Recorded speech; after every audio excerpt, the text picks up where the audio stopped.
اور نہ یہ اس سے NRO کی صورت میں ہوئی ہے مشرف والے 2007 میں، اور نہ یہ جو ہے پہلی دفعہ 2018 کے الیکشن میں ہوئی ہے، نہ یہ 2002 کے الیکشن میں ہوئی ہے. یہ ڈیلیں اور ڈیلیں پاکستان کی سیاست کا اس کا چولی دامن کا ساتھ ہے، پہلی بات. دوسری بات یہ ہے کہ ذہن میں رکھیں کہ یہ واقعہ 1999 کا نہیں ہے، 2000 کا ہے. یہ سعد حریری صاحب جو ہیں، یہ رفیق حریری صاحب کے والد صاحب وزیر اعظم تھے لبنان کے، یہ ان کے بیٹے ہیں. لیکن وہ رفیق حریری صاحب کی بھی کوئی اوقات نہیں تھی، یہ تو بالکل بچہ تھا. یہ شجاعت عظیم صاحب تھے جو نواز شریف کے بھی مشیر ہوا بازی رہے. یہ ان کے طارق عظیم صاحب بھائی تھے جو عمران خان صاحب کے دوست تھے، مشرف صاحب کے منسٹر بھی رہے طارق عظیم صاحب، سینیٹر بھی بنے، آج کل ایمبیسڈر بنا ہے نواز شریف صاحب نے کینیڈا میں. یہ ان کا جہاز چلاتے تھے شجاعت عظیم صاحب رفیق حریری کا. رفیق حریری جو تھے یہ ان کے سیکنڈ فیڈل تھے کنگ عبداللہ صاحب کے.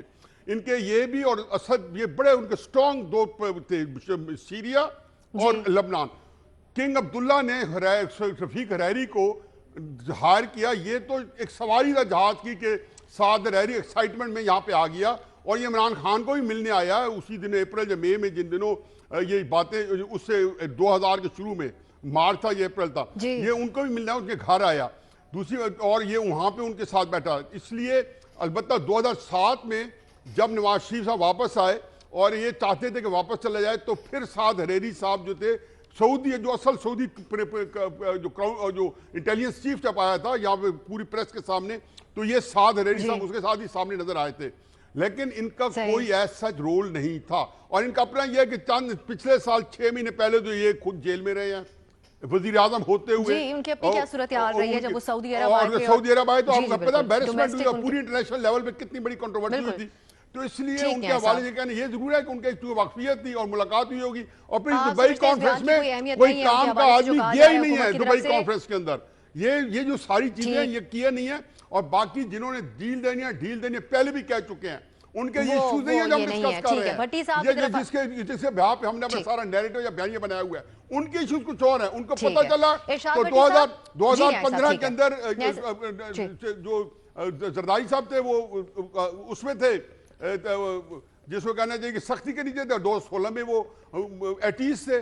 تو اس لیے یہ چیزیں جو ہیں جب ڈیل ہوگی تو کوئی مانی چیز نہیں ہوگی، ساری چیز ہو جائے گی. کوئی اہمیت نہیں آپ سمجھتے ہیں. یہ جو حوالہ دے رہی ہے حکومت لیکن یہ شب بالکل لغو ہے، بالکل جو پتہ ہی نہیں ہے.